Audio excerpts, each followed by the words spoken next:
Who? Bryce Love? I don't know. I remember all I know is that they said that he had a CMC like skill set, so I always assumed that he could catch the ball. Bryce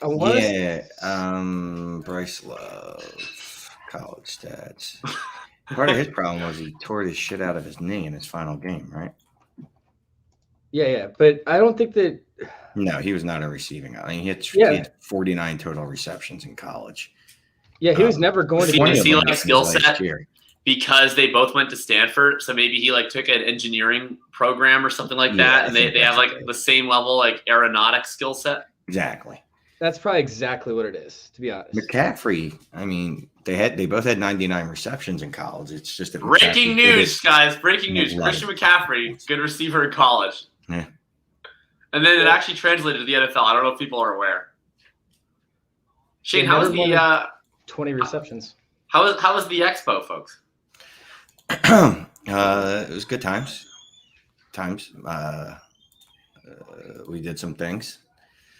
We did some things. I wish you would have been there to help me try to corral fucking Chase.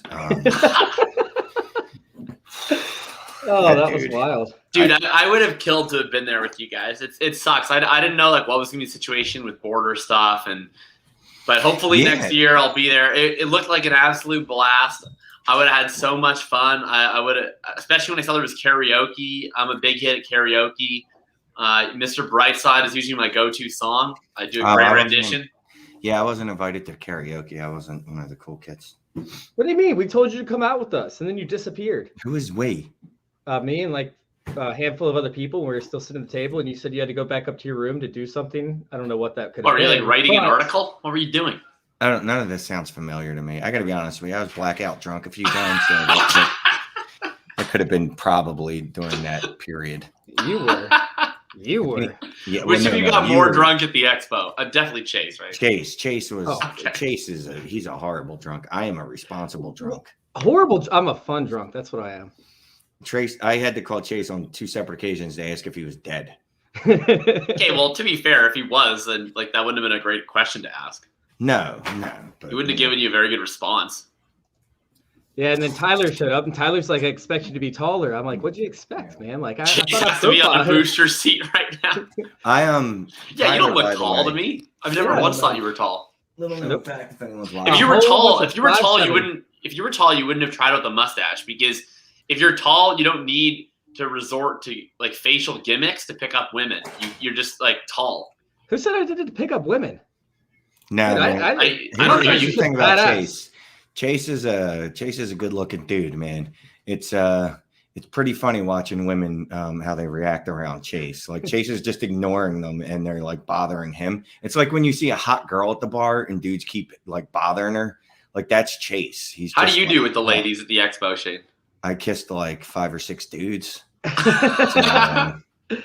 Oh man, I don't know about all that, but I wasn't trying to ignore anybody at least. But Matt Donnelly was there, so I don't know why you didn't come, Chase. You're both from the same country. You both have mustaches. No, Jacob. I don't know why you didn't come, Jake. Same country. I know. Yeah. All right, should we actually hit the music here? I think it's about time. You got it? I think it's about time. Say something smart so we cut you off. Well, that's about it. I gotta tell you something smart. All right, let's do this. Let's go.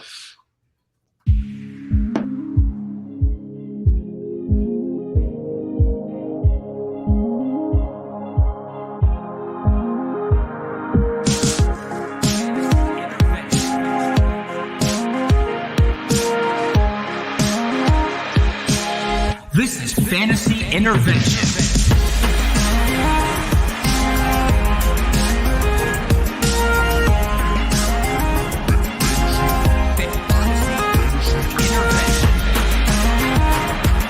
Now here to intervene with your fantasy life, Shane Manila, Jacob Sanderson, and Chase Vernon.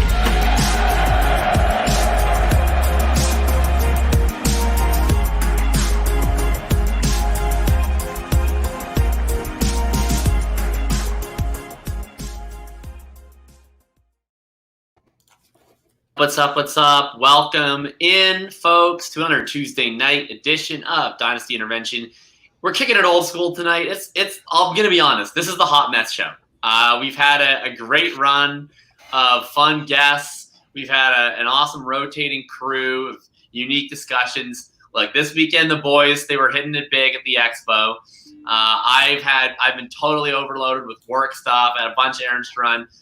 So today we're going to keep it pretty loose. We're going to talk through the preseason. Football's back. We're psyched about it. Oh, is that our guest house, Shane? Our guest just walked on the screen? Yeah.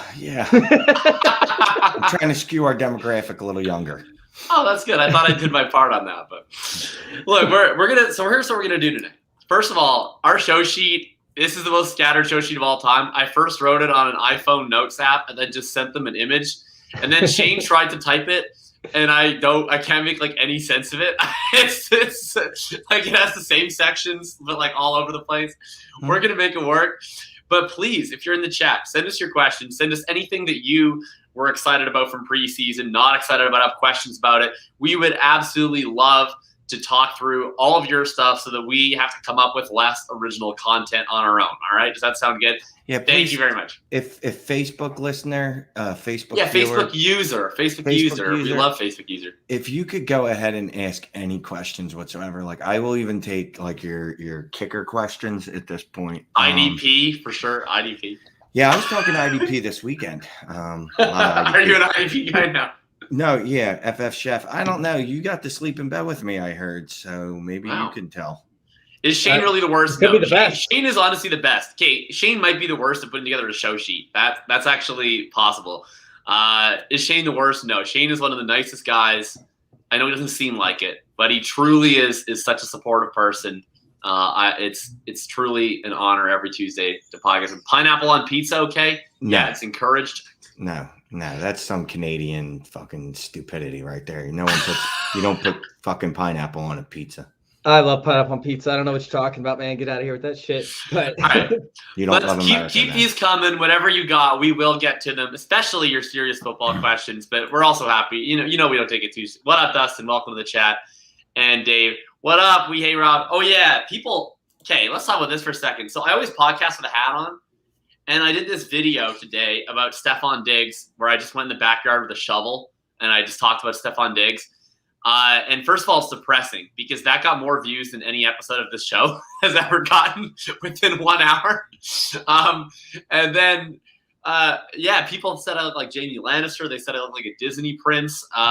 No, the bad dude from the Mighty Ducks series, I'm telling you, that was like, that's your actual... Like, that's you on the screen. I'm convinced 100% that you're the bad guys from the Mighty Ducks show.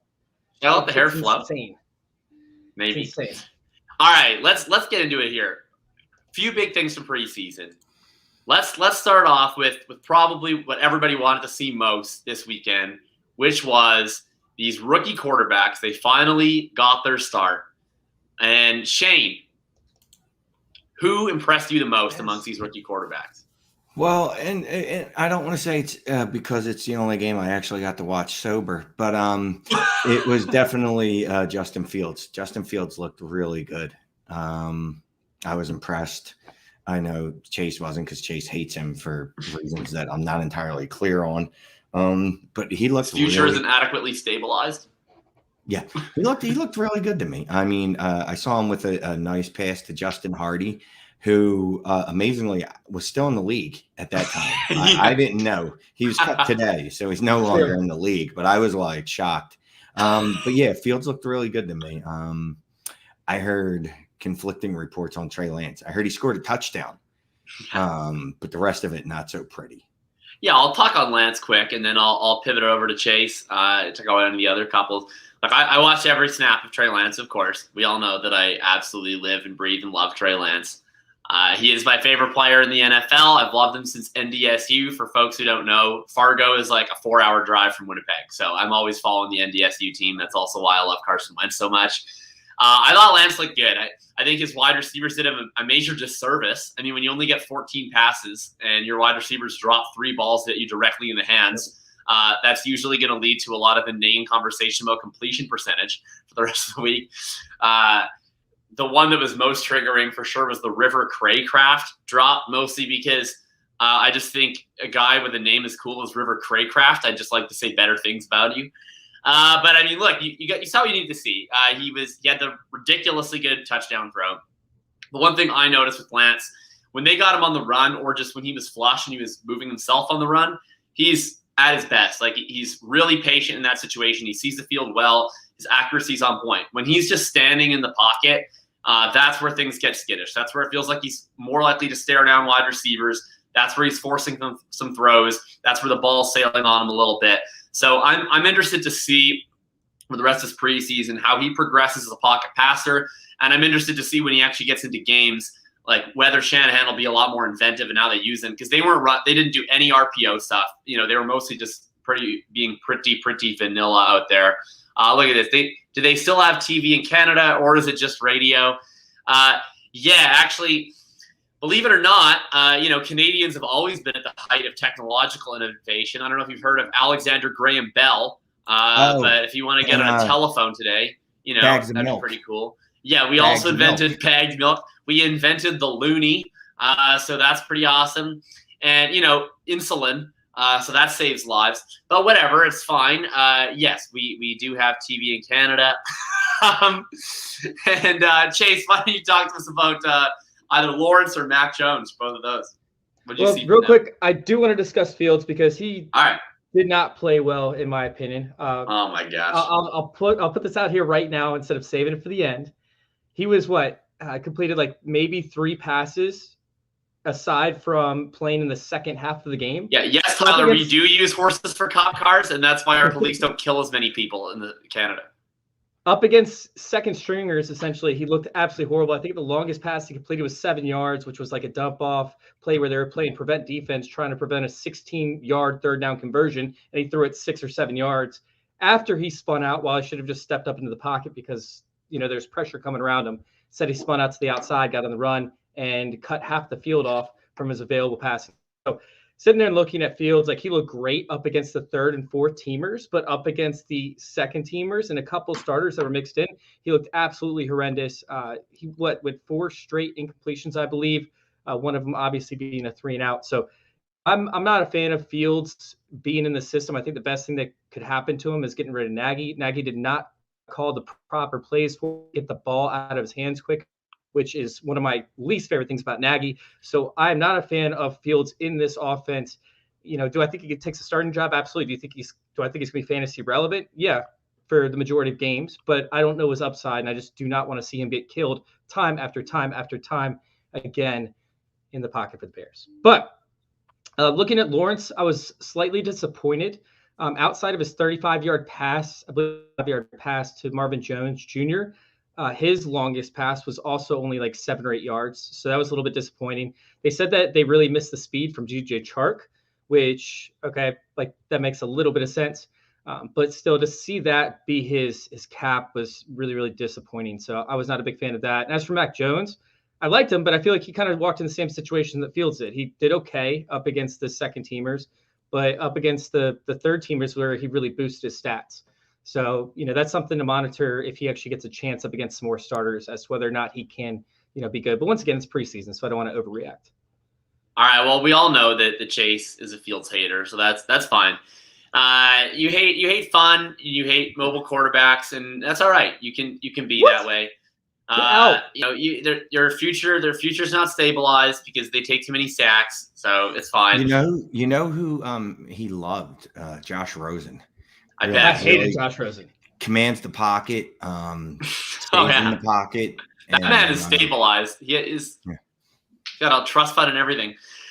All right, let's stay within that Chicago game because it's pretty crazy. I feel like the largest story in fantasy. And by the way, Tyler, yes, I absolutely know. I too am a sarcastic ass, so I will give it back to you, but no, absolutely zero hard feelings.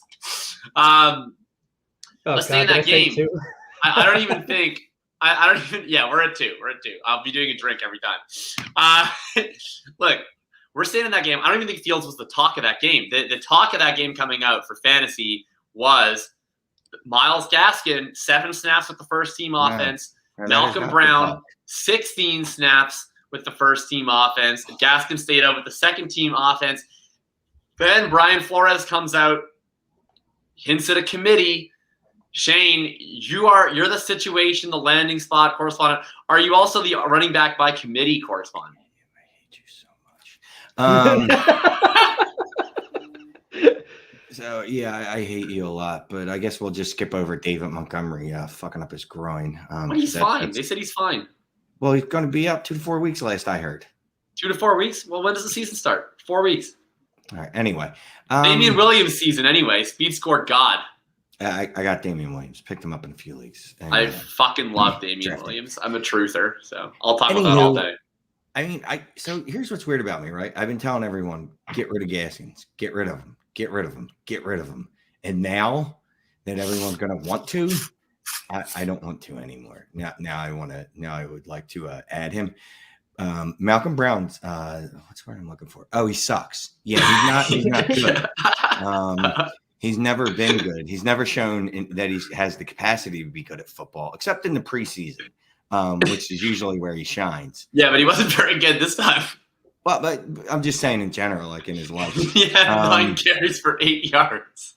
And Jordan Howard 2.0. You know, Gaskins got hurt last year, right? And as soon as he came back, they immediately gave him the full workload, even though Salvon Ahmed was already on the team at that point. So I'm really not buying into Brian Flores' stories here. He was also quoted today saying that Gaskins, you know, they're going to use guys situationally, and Gaskins' situation where he best thrives is first, second, and third down. And then he called him a change of pace back. I think Flores is just talking out of his ass, to be quite honest with you. This is one of those where I feel a lot of misdirection. Yeah, I feel like they're just seeing what they had with Malcolm Brown. And by the way, I do want to get to Sean's question here in a second. Yes, so when we have a break, it's a longer question, but I definitely want to answer it. But honestly, like, yeah, it's Gaskin's job. I feel like they were trying to figure out what they had in Malcolm Brown, you know, where his strengths were. And honestly, like, what do you think they have? Yeah, it's not good. It's not good. That offensive line is still a very, very young offensive line that are learning how to play together. And what they showed was an inept ability to pick up blitzes. Yeah, Malcolm Brown had minus 7 yards before contact. Yeah, it was not good. It was not good. So I think that he ends up going in as the goal line back, and we're going to end up seeing him probably cut by like week 4 or 5, similar to what they did with Jordan Howard. Yeah, I'm interested in this thing, man. I mean, like I was pretty down on Malcolm Brown all offseason. Like I think he's totally sludge. And then, you know, we saw what they did last year. They went out and got Jordan Howard on a bigger contract than they have with Malcolm Brown. And then they immediately put Jordan Howard in. They're like, oh, we don't really want this. And then they just gave it to Gaskin. So I felt like, you know, that's the kind of archetype of running back that they probably don't want. I think Jordan Howard's honestly better than Malcolm Brown at that type of thing. So I've been out on Brown, but I don't know. Like, it just sketches me out, man. I mean, you know how I felt about like James Robinson too, and how I felt about Gaskin this offseason. Yeah. I don't like placing my chips on these precarious bets. Like, it's just too fragile for me. I don't like the idea that my running back investment, like they're supposedly gonna fill my RB2 slot every week, and then all of a sudden, just because the coach has like a change of mind one day, like now they suck. Taylor says, I want to know why Jacob hides that hair for his podcast. Taylor, I always just think that the backwards hat's like part of my aesthetic. I think it makes me look a little bit older, more professional, more like podcaster, whereas the hair makes you look like, you know, one of Shane's kids. But maybe I'll make it work. Let's see. Taylor said, woo, I'm sweating now. No, Shane isn't this follically blessed, but how let's answer the question. Let's answer Sean's question. I'm going to pull it up here. Sean Goglin asks. Wait. You got to start with the first part. Wait, there's 2 parts? Does someone have a chart we can put this on? I think we're going to need a chart. PowerPoint presentation. Okay, so I'm sitting here and looking at it. What's up, guys? Took over a rebuilding orphan. No, I'm sitting here. I'm looking at it. What's up, guys? Taking over a rebuilding orphan. Wide receivers are Kenny G, Ayuk, Deontay, Curtis Samuel, and guys. Someone wants to trade me is 2022 first for Deontay. Another wants to trade me is 22 third and fourth for my Mecole Hardman. Oh, yeah, I have Mecole Hardman. And Michael Gallup, too. Okay, well, I guess I'm supposed that the question is, which of these trades should I accept? Is this Superflex? I'm sorry, did he say? No, geez, he did not specify. Okay, so if it's Superflex. How about that, Sean? Let us know if it's Superflex, the chat, okay? But I'm going to say if it's Superflex, then yes, I would take the 22 first for Deontay. And I don't think anyone hates Mecole Hardman more than me, but I would rather have him than a third and a fourth. Yeah, you got to hold Mecole Hardman. I mean, he's going to have one blow-up game this year. It's going to happen, and you're going to be able to get a second for him because there's at least one person in your league that's still holding out that hope of him being the next Tyreek Hill. And yeah, same thing with Deontay. If it's a super flex, yeah, he's gone. If it's a one quarterback, hold on to him. I still think I would trade Deontay Johnson pending how the other team's build is.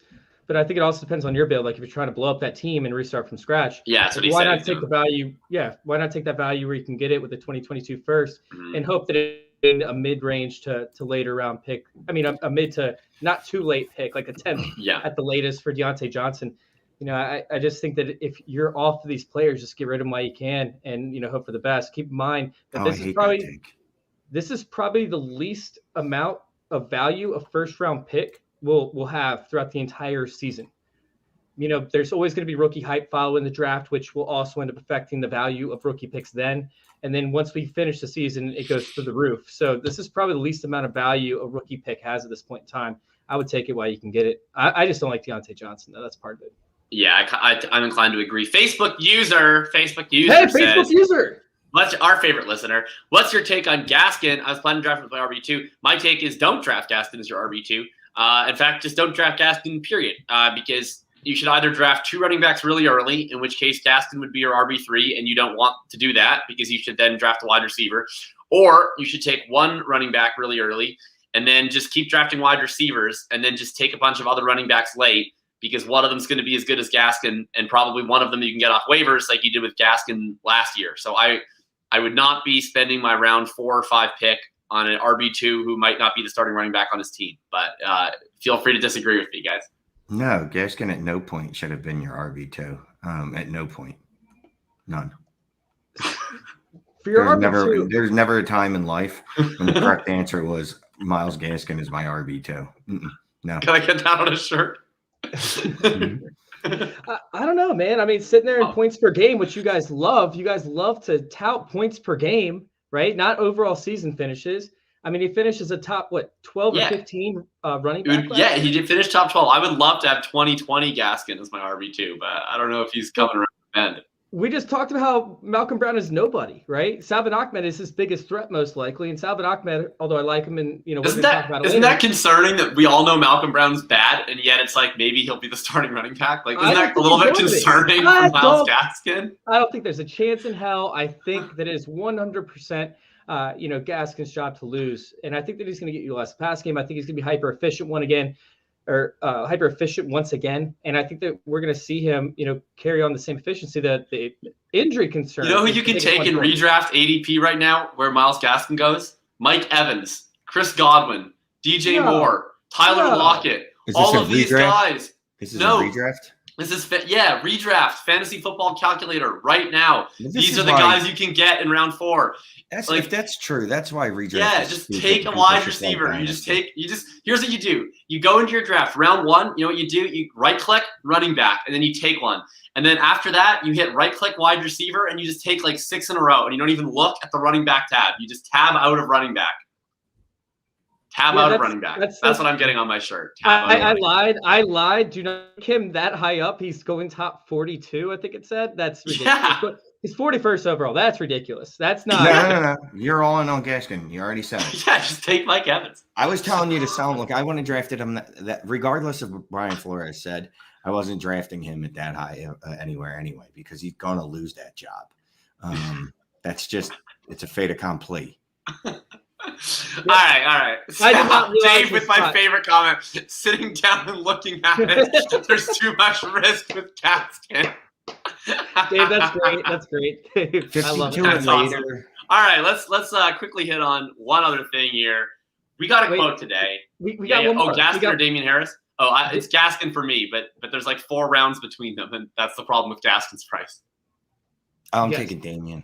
I am too. Damian Harris looked really good, which we'll talk about here in a minute. I like the one that actually catches passes, but whatever. Well, here's the thing. Damian Harris caught passes in college. It's just that Bill Belichick is he in college? College tape. Is he in college? He is. He is still in college. Good for him. I hope he gets his degree. Congratulations on his bachelor's of pass catching. He's never going to use that degree. He's never going to use it. No, Bill Belichick will have no use for that degree. Waste of time and money, like the private educational system is in general.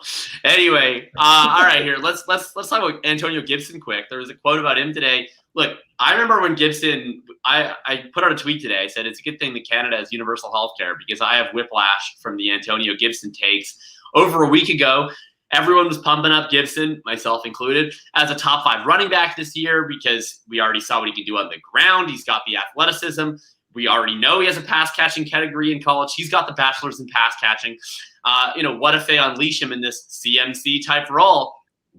Then he goes out there. I think there was 3 snaps on third downs, 2, maybe 4. And McKissick goes out there and plays them. Peyton Barber gets 1 carry. All of a sudden, everyone's panicked because he didn't play third downs in the preseason. But then third string quarterback Kyle Allen says that he is going to be used like CMC, and all of a sudden we're back in on Antonio Gibson. Shane, what do you make of it? Is he Christian McCaffrey or is he Josh Jacobs 2 down back? No, he's definitely Christian McCaffrey. Like, those are my only choices. Christian McCaffrey, like, he gets all the passes or none of the passes. Yeah, he's either Josh Jacobs or he's Christian McCaffrey. One of the two. Because you're forcing me to. I guess I'm going to have to place him closer to the Christian McCaffrey scale. Look, if Rivera doesn't use him in the passing attack, then I don't even know who their offensive coordinator is. Scott Turner. If Scott Turner that doesn't matter. If Scott Turner son of Norv Turner. Norv wasn't bad, but for running backs at least. But if he learned anything from his father, or maybe he didn't, maybe his father will call him and be like, "Hey, you see that guy that was a receiver in college? You might want to go ahead and throw him the fucking ball instead of JD. I catch it and fall down McKissick." But if wishes, we got paid for wishes, I mean, I'd be rich. Is that what you wish for, Shane? Is money? Yeah, that's all I care about. Really? What else would you want, Shane? If you could have any wishes, you had 3 wishes. One of them was Antonio Gibson to be a top 5 back. Another was money. What would be your third? More wishes. More wishes. You can't do that because then the genie kills you. Your body implodes. Yeah, but if you have more wishes, then you just wish that you're not dead anymore after the genie kills you. Okay, so that's getting the whole Thanos thing. You need the time stone. I don't want to get into that. That's too scientific for this show. I'm leaning towards. I'm buying in on Gibson mostly because of what could be there, despite what I've seen from the Washington coaching staff. Which, if I look at it objectively, should frighten me a lot more than it does. Dustin out here throwing cold water on the fire, saying McKissick will get a lot of targets. By the way, okay, Dustin, first of all, I love you, Dustin. So this is not just a shot at you. Like, I think that the version of Twitter that I hate third most, and maybe I'll get to the other 2 that I hate actually more, is definitely the insert backup running back here is going to get more work than you think. Trope. That's definitely my least favorite trope. The McKissick people are a leader of the McKissick will get more work than you think trope. What are they? I mean, he got a ton of work last year, so we already think he's going to get some work, right? I don't think he's going to get that much work. Chase, let's float over to the host of the Washington Intervention, lifelong fan of the football team. Chase, is Antonio Gibson CMC? Took a 1-year hiatus, but aside from that 1-year hiatus, lifetime long fan. Or lifelong fan. We all took a 1-year hiatus last year. Yeah, that was bad. So, I almost did it. I almost said it. I was really close. Now, Antonio Gibson, obviously last year didn't have an opportunity to learn how to pass block. They didn't have the opportunity to teach it to him as much in college because they had Tony Pollard, Darrell Henderson, Kenny Gainwell there to play the running back position. Meanwhile, you have this 228-pound just speed demon who runs a 4.37, who is literally there just to bowl over smaller safeties and slot cornerbacks and outrun them. If he doesn't get behind them, then he bowls them over. And so, they had no reason to teach him to pass block. So he comes into the Washington football team facility, and guess what? They can't practice. They can't physically contact each other as much as they would like to. So a little creepy. The reality of the situation is he just hasn't had a chance to pass block, and that's what they worked on this past year. Absolutely. Jaden McKissick got 110 targets, I believe, last year. Yeah, 110. More than Mike Evans. I want to say Gibson got like something around like 30 receptions or something along those lines. I don't know. Why don't you look it up instead of just making up numbers and pulling them out of your ass? Okay, Shane, because that's a good show, Shane, is watching Chase search up stats. Yep. So that's what the people want to see. Targets, we want to watch us sit here and watch Chase Google. So I said 30. I got most of my numbers pretty accurate. So you're pretty close there. So good job.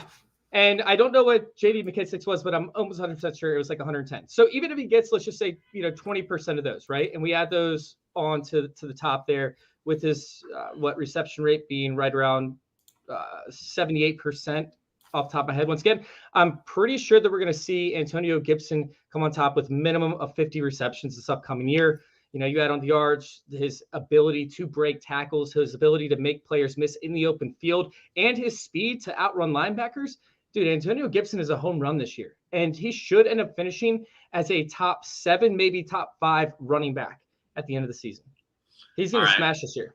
I'm all in for that. I'm all in on Gibson. I got Gibson as my RB5 right now in redraft formats. I'm all about Antonio Gibson. All right, let's quickly do a little bit of stock rising, stock falling from the preseason. Feel free, if you're in the chat, if you're hanging out with us, to suggest a name. We will let you know if we think their stock is up or down, or just really any question you want. But let's start with you, Shane. I noticed on Twitter, look, you have a certain Twitter header, and you're bleeding green. You got the 1-8. He's looking stoic, and you said today that you're back in on Jalen Reagor. Shane, is it true that you're solely back in on a faceplant rookie because they made a couple of one-headed catches at training camp? Look, he's made plays all camp, not just the one-handed ones. But after he passed his physical. He's been making plays at camp every day. Every day I'm reading the camp reports. There's some great play that Reagor made. He's had, additional time to gel with Hurts because Devontae was like, oh, I can't practice because of a sprained MCL or whatever, some weakness. So BMI related for sure. It's not completely because of the highlights. But that's a lot. Sorry. And then the rest is because you're an Eagles fan. The highlights are probably a good 35%. Okay. 35%. Highlights are 35%. What percentage is homerism? That's another 5. That's another 5 to 10. Probably. And then 10. What percentage is masochism? 33%. Okay. Yeah. So 27% you're actually in on Reagor. I did say it's a bad bet. And I just, earlier I looked it up on StatHead. And if you use their stats, you should really think hard about citing them. It's what it says on there. They don't even demand it. That's really nice of them. They're just like, hey, if you get a chance, maybe just mention that you got this data from us.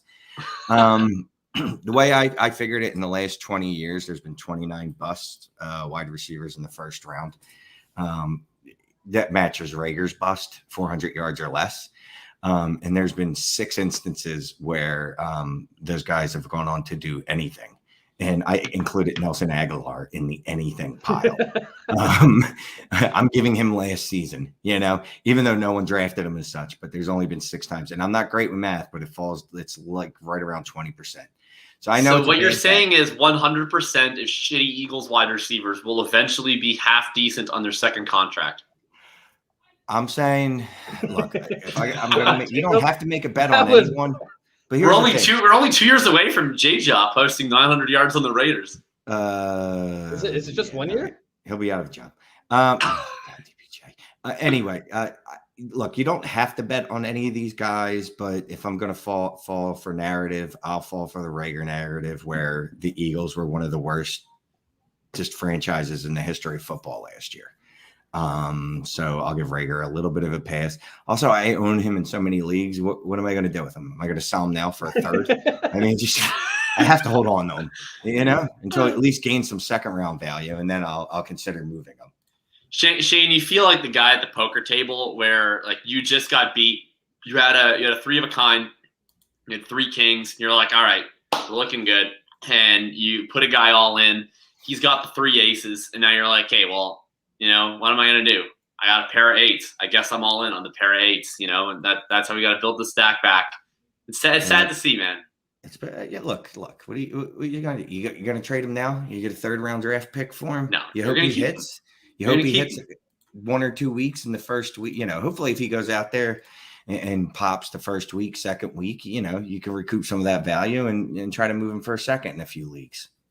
I agree. I would love a Jalen Reagor comeback season. I loved Jalen Reagor as a prospect. I'm pretty much off that ship right now, but look, I'll happily get right back on the ship. If he didn't ask me how much of a percentage was. I don't feel like getting a new header. I'm sure Bob could take care of that for you. I mean, Bob, we might have to talk.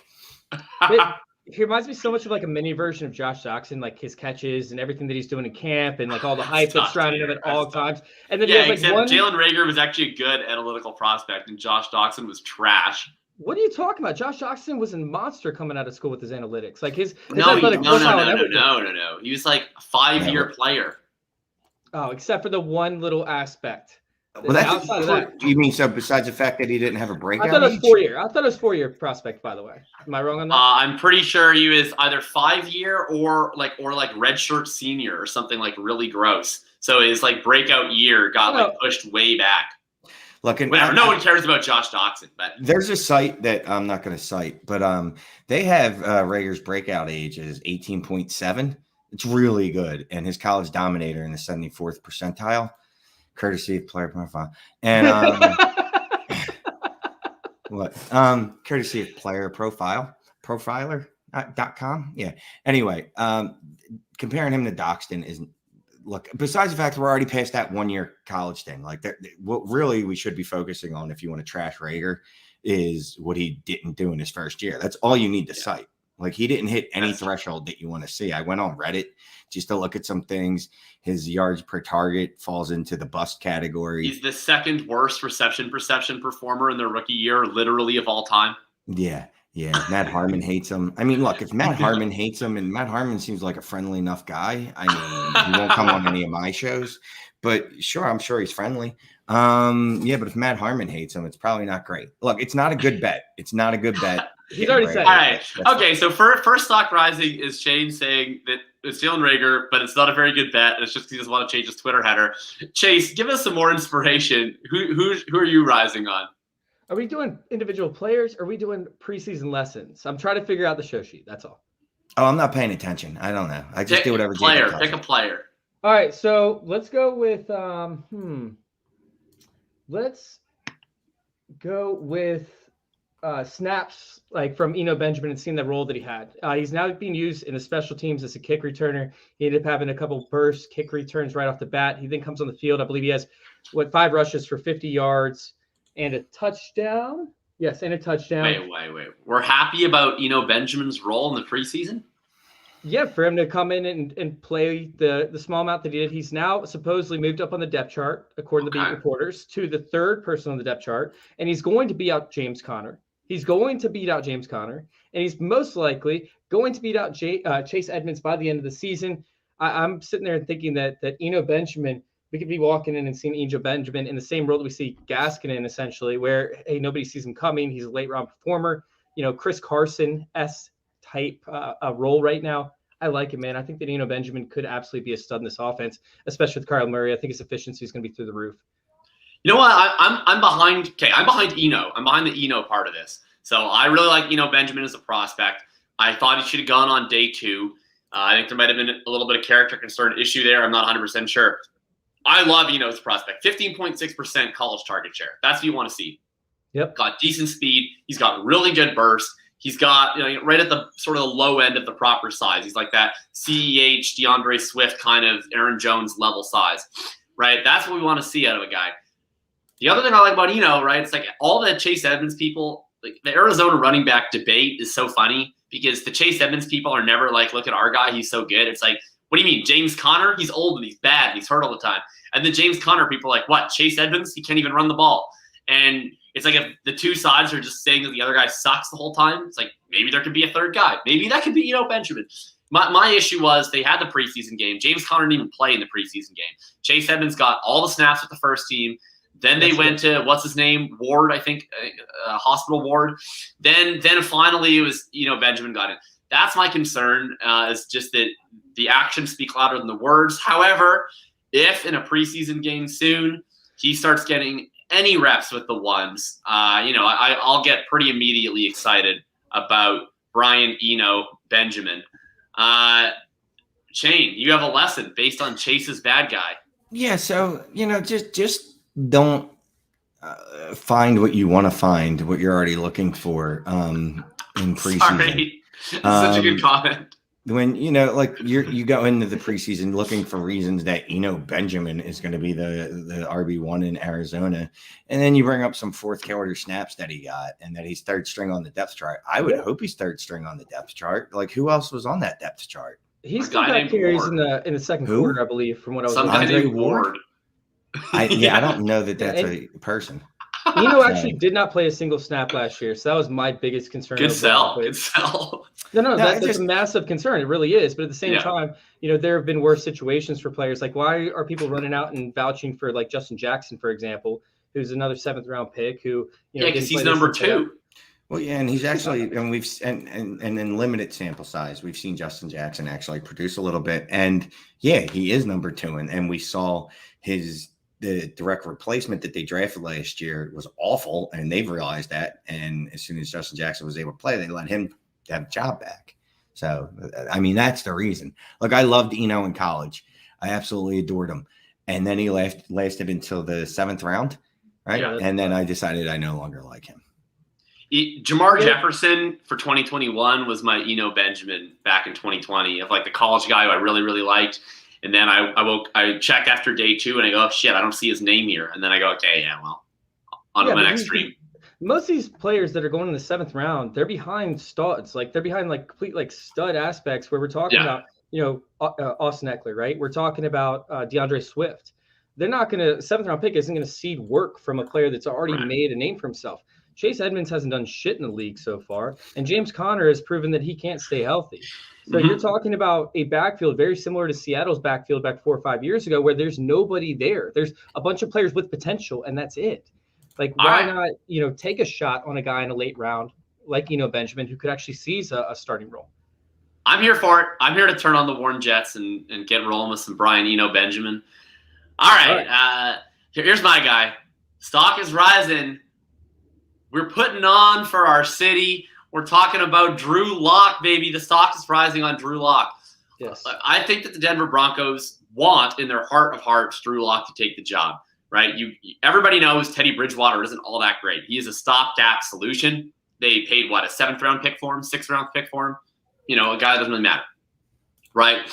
So their perfect world, Drew Lock is their franchise quarterback. He has a better chance, even if that's like a 0.1% chance of being a franchise quarterback, than Teddy Bridgewater, who has a 0% chance of being a franchise quarterback. So Drew Lock doesn't need to go out and be better than Bridgewater. He just needs to be serviceable. He needs to be good. And he was better than that. They were playing against, obviously, a bunch of second stringers for Minnesota. They didn't field a full team. But he went out and he torched them. Throws an absolute beautiful ball to KJ Hamler on the touchdown strike, goes up, leads another touchdown drive. I believe he was 5 of 7 for 145 and a touchdown. I mean, that's what you want to see from Drew Lock. And you know what? I do think, in a sense, it is a little bit of stock up for the offense. I think that if I'm ranking what I want at quarterback for these Denver wide receivers, it would be improved Drew Lock, regular Teddy, Drew Lock we've always seen. And in a world where we might get improved Drew Lock, that actually makes Sutton and Judy and even Hamler and Fant a little bit more interesting to me. So my stock is rising on Drew Lock. Drew Lock has wheels, man. Drew Lock has wheels, but Shermer, for some reason. So Shermer, his entire career, has had a top 10 rushing quarterback all the way back to before David Garrard. Right, David Garrard, I think there was one quarterback that he coached, that he had an offense coordinator for, that was not top 10 in rushing. But for some reason, he does not want to roll Drew Lock out of the pocket. He does not want to give him the ability to pick up yards with his legs. And I think he had the 6th fastest 40 time, or tied for the 6th fastest 40 time with any active player in the NFL last year who was a starter. So I'm sitting there. Ooh, I finished that. I think that Drew Lock still has a big time potential to be a stud in this league when it comes to. Wait, did you just say Drew Lock could be a stud? he could be a stud when it comes to fantasy assets, not a stud in terms of starting an NFL quarterback. But I think that he could be a stud in terms of fantasy, very similar to Justin Fields or very similar to Trey Lance. No, but he could actually be a stud. What about Drew Lock is similar to Justin Fields? I'm just kidding. No, there's no comparison there. There's literally no comparison there. I'm just Shane's face. I still think that Drew Lock at his ADP could become a stud and become a big time asset. His ADP just roll him out of the pocket in seasonal leagues. So that's I think Drew Lock is going to be really good if his wide receivers are wide open and score touchdowns like KJ Hamler did this week. I think he could definitely be good if that happens a lot. Did you see that dime, man? That was a dime. As Chase Edmonds would say, that was a dime in any currency. I don't know. I don't understand that concept because they don't call it a dime in other countries. So that comment doesn't make any sense. Why don't you reply to Chase Edmonds' tweet and let him know that? Wait, do you guys have dimes? I don't like the at players. I think that's tacky. So I'm not we have dimes, Chase. Yes. Are they called Canadian dimes? No, they're just called dimes, and they have a Nova Scotia schooner on them. They're called nooners. So all right, now I'm intrigued. Now I have to go look it up after the show to see if they have dimes in other currencies. So you're all in on Drew Lock this year? No. I said if they utilize him like that, but they don't, so I'm out. I'm speculatively interested in Drew Lock this year, mostly just because I think that Teddy Bridgewater is really not fun to watch, and I think that Drew Lock is quite fun to watch. Not in a way that he's good, but like in the same way that you watch like Love Island. It's like, oh, this could go in a number of different ways, but it has potential to be entertaining. And so I enjoy watching Drew Lock. You know who I think he could have, and he's a better runner, but I think he could have the upside in his best case scenario. Jay Cutler. But not like the superb Jay Cutler seasons, like the more like really scattershot ones where you were like, oh my God, he is so good. And then the very next play, you're like, I don't know that he could see. So that's what I think. Drew Lock could have like a Ryan Fitzpatrick career. Definitely. Yeah. But yeah, for some reason I'm getting a Jay Cutler feel to him where I feel like there's going to be seasons, where he has 25 touchdowns thrown and you're like, that's not bad. And then, 18 interceptions. And another season he goes 28 touchdowns and 18 interceptions. So I could see that in his range of outcomes, at least one or two of those types of seasons. All right, Shane, who's your stock down after week 1 of the preseason here? I had no one. I literally picked no one. I think there's a question in the audience. I don't think. Okay. Oh, actually, here we go. Let's talk about this quick while you figure it out. Mark says Michael Carter is stock up. I totally disagree. I think Michael Carter is glaringly stock down.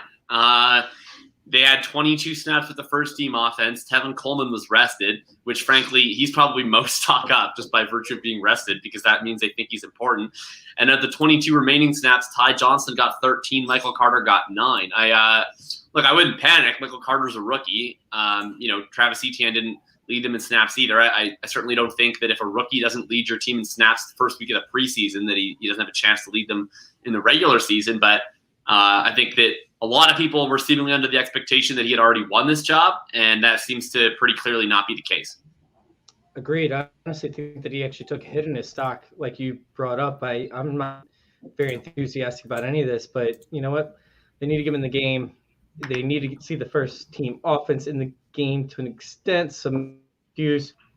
I still think that it's Tevin Coleman's job to start up the season. I think that Michael Carter could see a similar trajectory, like Jonathan Taylor, something like that, or a Robbins, where we see them. And I don't think he's them, don't get me wrong. I'm just saying like usage-wise, to where we don't see him used until like week 12, 13, 14, which hurts his trajectory for redraft tremendously. Like he could be a drop candidate by week 6. Yeah, I mean, my issue with Michael Carter is like usually when you're betting on rookies, like the point is that you're not betting on. Why I love drafting rookies in redraft usually is because it's not a volume bet, right? Like the idea of drafting Etienne is enticing to me because it's like, why does he go in round 5? It's because people don't think he's going to get all the volume right away.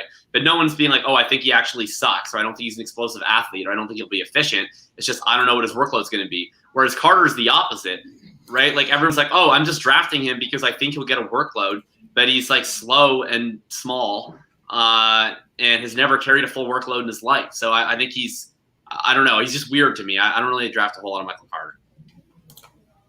Yep, Shane, you always have good takes on Michael Carter. I don't want to be negative. I'm trying to be a positive guy. Ty Johnson looked good. Yeah. Yes, that's my guy. I like Ty Johnson more than I like Michael Carter, but a lot of people seem to like Michael Carter, so we'll see. I just don't see it. I frankly don't see it. He's 4th round running back. Like, it's just, there's nothing exciting there. We just saw this last year with Michael P. Ryan. Like, the 4th round running backs generally don't perform well. All right, you guys ready to talk about my stock down? Because I'm finally getting the balls to be able to mention it. Oh Jesus, that's a game. Yeah, let's talk about your stock down, Chase. Oh man, it's actually Colin Johnson. To be honest with you, your stock is down on Colin Johnson. So Colin Johnson led the team in snaps to the wide receiver position during preseason. However, he only had 1 reception on the game. He's been dropping a bunch of balls in practice. The team is using him in the same role they use DJ Chark, but that's not his suited role, essentially, because he doesn't have speed. Like, he has long strides, so he can get the ball in the end zone. But is his suitable role tight end?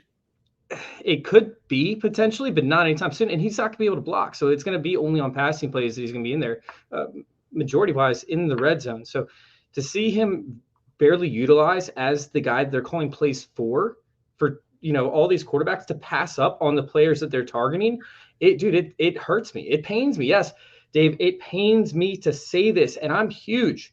Dude, people are so sad to see you finally put this Colin Johnson to rest. No, I'm not dropping him. I just said stock down, and my stock is way higher than probably anybody's stock in this entire chat. That's for sure. Or on Twitter. So I'm very, very high. It's just now it's kind of like bringing him back down to real life. Like, hey, so like a wide receiver too.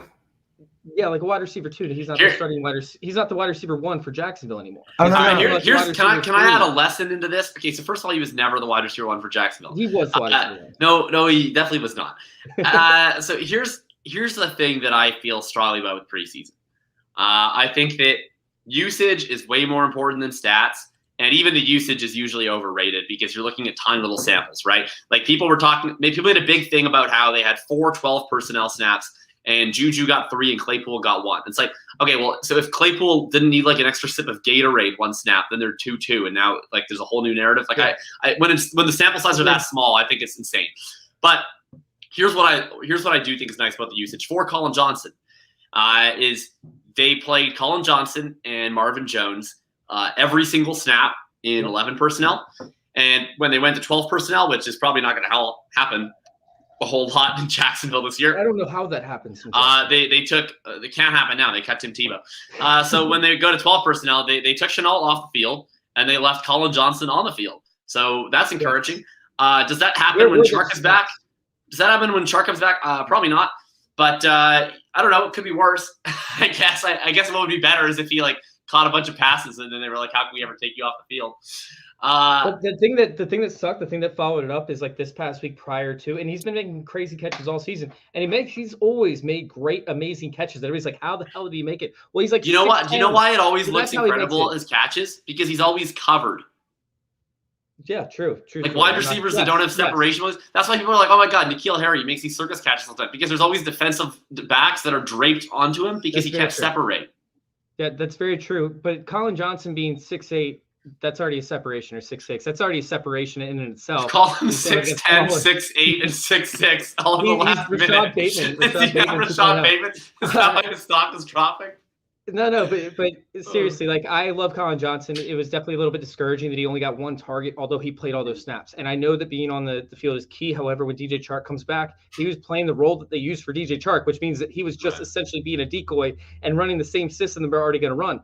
What was mainly discouraging for me, though, is he was not the first read, because if he was the first read for Trevor Lawrence would have made those throws necessary in order to get Colin Johnson the receptions. When you sit there and you talk about players on the field, you also want to see them get a target percentage. We talk about the wide receiver for the Chargers last year, Jalen Guyton, who ran. He was running wind sprints. He saw doing man makers up and down the field.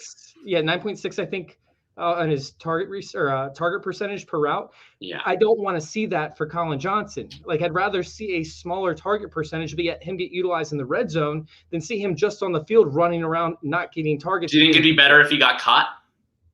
No. I want him with Trevor Lawrence forever. Okay. Shane, who's your stock down? Have you figured it out yet? How about stock down on your microphone? Because you're on mute. I'm not being negative. There's going to be no negativity on my timeline today.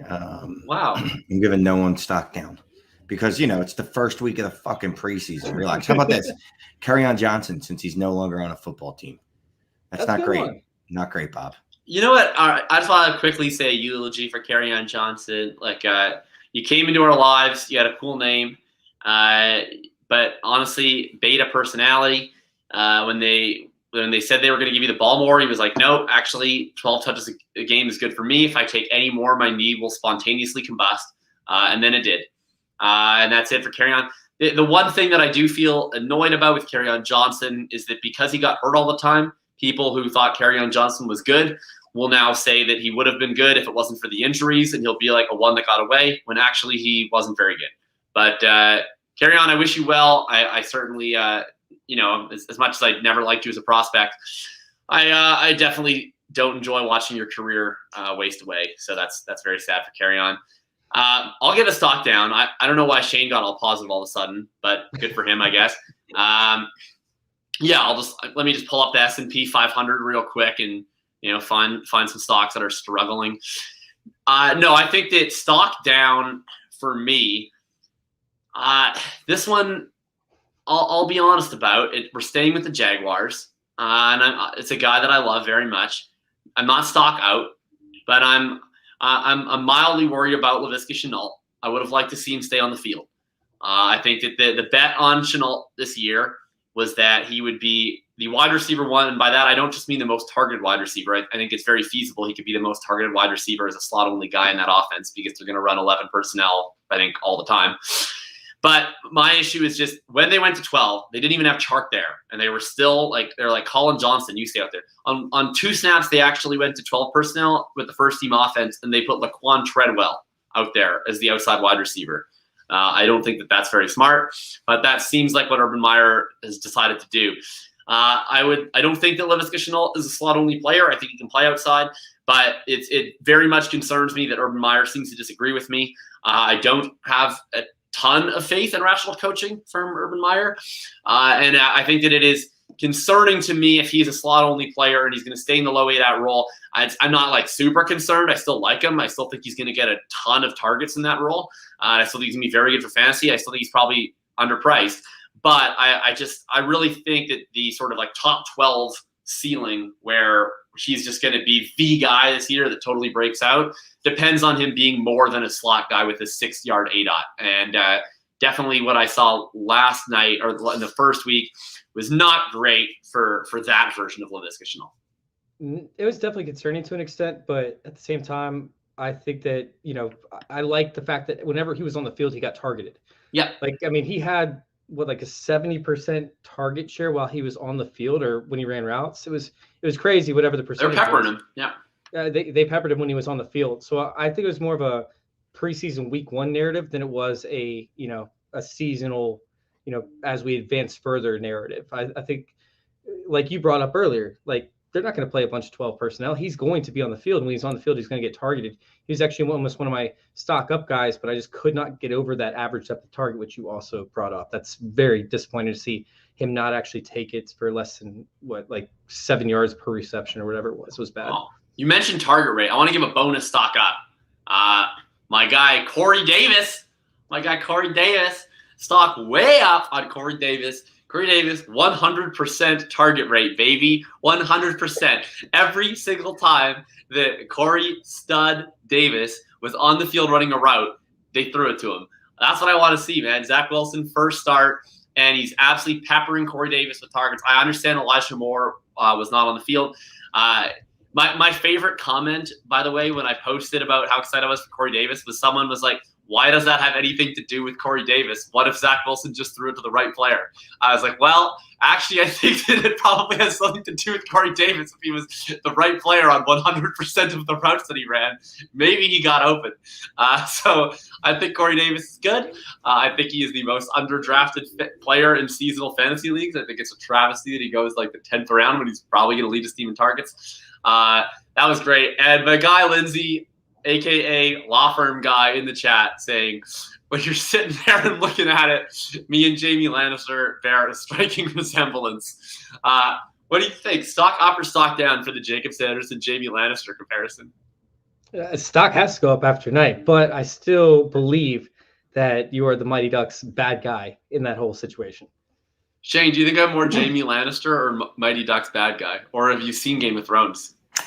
Jamie Lannister. Definitely have a Jamie Lannister vibe to you. I'm not saying you would have sex with a relative. I'm an only child, luckily, so I'd have to get creative. Thank goodness. Yeah, so you might have to go the cousin route, but yeah, I'll go with Jamie Lannister. Just that's more of a Targaryen thing. Yeah. Did you just say I have to get creative? Yeah.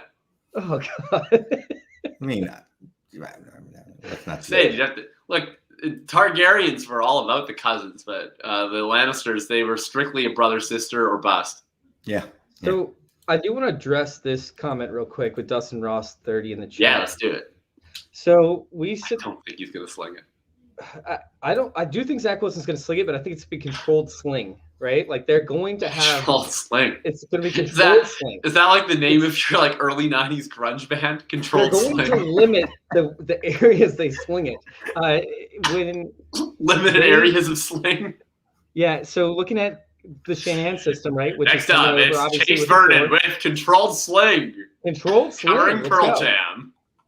But the most accurate targets when targeting a team 20 or more yards for the past 2 years have been quarterbacks from the 49ers. It was Nick Mullins last year. It was Jimmy Garoppolo 2 years ago. The most accurate quarterback in college for passes of 30 or more yards was actually Zach Wilson out of college. And that's over the past 10 years, Zach Wilson has been the most accurate for passes of 30 or more yards. Yes, I think he's going to sling it, but they work off the play action a lot. They work off the motion a lot, and they work off of underneath passes a whole lot. So I think they're going to wait until the right opportunity to get a guy open. And I think their first read is going to be a player like we see with Elijah Moore, even a Denzel Mims, I think is going to be used underneath as a deeper. He's going to be used underneath as a gunner on special teams. I'm just saying, I think they will see plenty of opportunities downfield, but it's not going to be we're not going to see him throw it 8 times over 20 yards. It's going to be closer to 3 to 4 times a game, and they're going to pick and choose when they do it, when the defense starts to move in, when they start to bite, and they're able to target these guys deep downfield. So controlled sling. Yeah, but if I knew this is another great guy for Justin. Controlled slinger is the new competent plotter. I love it. Shane, last question of the night to you about Denzel Mims. Have you ever had bad salmon? And do you think that bad salmon should play more of a role in analytics? Oh, definitely. If you don't know the R for the salmon, then swimming upstream. Then do you even know? Do you even fantasy football? I don't think you do. Look, he looked good on whatever day they played. Sure did. PFF's highest rated jet, 85 grade. So I mean, playing as the wide receiver 7 against our team. Maybe it was the salmon. I'm not buying that, but whatever. You're a professional athlete, and salmon made you lose 20 pounds. No, dude, get out of here. Yeah, I think we'll see on that. All right, Shane said it's time for bed. Shane, I hope you get a beauty rest, buddy. I know that you're at an age where hangovers are probably a multi-day occurrence. So my hope is that by next Tuesday, your 9-day Fantasy Expo hangover will have subsided and you'll be with us at full force and you'll be a little bit more negative again. Otherwise, thank you, Shane, for being with us. Thank you, Chase. Thank you, everybody in the chat, especially Dave, Dustin, law firm guy, other Dustin, the Husker Dustin. We had Mark in with us. We had the chef in with us, Facebook user, other Facebook user. Everybody, we appreciate you guys very, very much. Taylor, if there's anyone I didn't mention, I apologize deeply. We appreciate you all very much for being here with us tonight. Quickly before I leave goodbyes, I forgot to mention, of course, Budget Golf. You can go to budgetgolf.com, or even better, you can go and click on the link in the YouTube description so they know that we sent you. They got all sorts of deals on golf shoes, on bags, on clubs, everything that you need to get at Budget Golf, and free shipping over $150. Once again, that's Budget Golf. Please click on the link in the YouTube description so that they know we sent you. Chase. I did notice real quick that they're actually having bigger discounts what they previously had. I think it's because we're coming to the end of the summertime and they realize we're going into the winter. So if they were already Budget Golf, what are they now? Is it super budget golf? Super budget golf. For sure. I actually should send them that name and see what they think. How about bad salmon budget golf? God, stop. All right. So I will make an announcement real quick that we are going to be moving over to Wednesday nights once the season starts. It's going to become get out of Shane, here, we Shane. talked about this, you asswipe. It's going to become our flagship show, so make sure you guys go check us out. It's going Whoa. on A lot of Wednesday pressure. nights. I'm This very, means very excited. this means you're hosting on Wednesdays now, right? Yep, weekly guests, all sorts of fun stuff. We'll talk about that, Jacob. But because Mike hosted the last one, so no, we co-hosted. It was co-host, but we have Shane looks much more like Mike than I do. It was much better fun. fit. It was a great time overall. So we're gonna move it over to Wednesday nights. We got games going for that. It's a lot of fun. Oh, it'll be great. It'll be so go check us out. YouTube.com/fantasy intervention. Once again, that's youtube.com/fantasy intervention. You can also find us over there at FF_intervention and join our circle _ on Twitter at join our circle _ on Twitter. You guys can also go find our content. We have 3 articles scheduled for this week at fantasyintervention.com. Once again, it's fantasyintervention.com. Maybe I can make it 4. And you guys, go follow us at youtube.com/fantasy intervention. That's the biggest help. That's awesome. All right, Shane, where can we find you? What are you up to? CNN fact checker. Just checking facts, taking names. At Shane is the worst. I got stuff, podcasts, videos, whatever. Make sure you go check out Jacob's new article. I'm supposed to plug that. I appreciate it even more from you, Shane. No, are you kidding? I hate talking about my own stuff. Please tell everybody how brilliant I am. I would hate plugging my own stuff. Jacob too. is brilliant, in case you didn't know. I give this kid shit all the time, but he really is really sharp. He wasn't at the expo, but I did mention him a few times to people when they were asking about smart analysts. I said, you make sure you follow Jacob because, before long, he's going to be everything he does is going to cost you money to pay attention to. So, dude, I'm Canadian, man. We have universal healthcare and universal fantasy coverage. Oh, no, there's no paywalls in Canada. In America, there's border walls and paywalls. And in Canada, there's nothing. It's just, Tim Hortons and communism and beavers. Bag milk. All right, thanks, Shane. I appreciate that, man. Honestly, and Shane, likewise to you, man. People think you're like a funny guy, which you are. I saw that touching Twitter story that you had, and look, I don't know what the definition is of this industry of making it, but I'll say this: you certainly make my week every time when I get the opportunity to podcast with you. So I appreciate working with you a ton. I appreciate bonding with you. I always appreciate seeing whatever stuff you're up to and listening to your other shows and all the cool stuff you do. So we love you, Shane. Agreed. And as for my stuff, yes, I do have a new article out on Shane. What's the website called? You pronounced it so eloquently before. Yeah, you can find it on playerprofiler.com. Make sure to cite it in MLA format. And you can find it on playerprofiler.com. It's on the anatomy of a league-breaking stack. This has been the most fun series that I've been writing this summer. I can't not give some credit to J.J. Zacharitza, the great late-round quarterback who's been doing these breakout running back, breakout wide receiver articles for a while. And I thought, what would this be like if we translated that over to stacks? And so I did a piece on the anatomy of a league-winning stack. What historically have these stacks looked like that have produced this massive, massive win rate over expectation? And as soon as I log off this show, I will be writing a follow-up piece, which is 5 stacks based on this criteria set to break your league in 2021. So make sure to check that out on where, Shane? Exactly. All right, you can follow me FF_TDV. Thank you very much. Thank you, Chase. Thank you, Shane. We love you. We love you guys in the chat. And have a good night. We will see you back here next Tuesday. We have 2 more Tuesdays, and then it's Wednesday? Yeah, that's right. Yeah, yep. Sure. Who's on with us next week? Chase, you booked this one, right? 24th? Wait, I did that. Oh. We got Zach Reed on next week. We got Zach Reed on next week. Thanks for the smooth outro. We got Zach Reed on with us next Harris week. Is the week after that. We got Zach Reed on the 24th. We got Bob Harris on the 31st. And then we will be going to Wednesday nights all season long. All right. Have a good one, everybody. Thank you. All right, bye.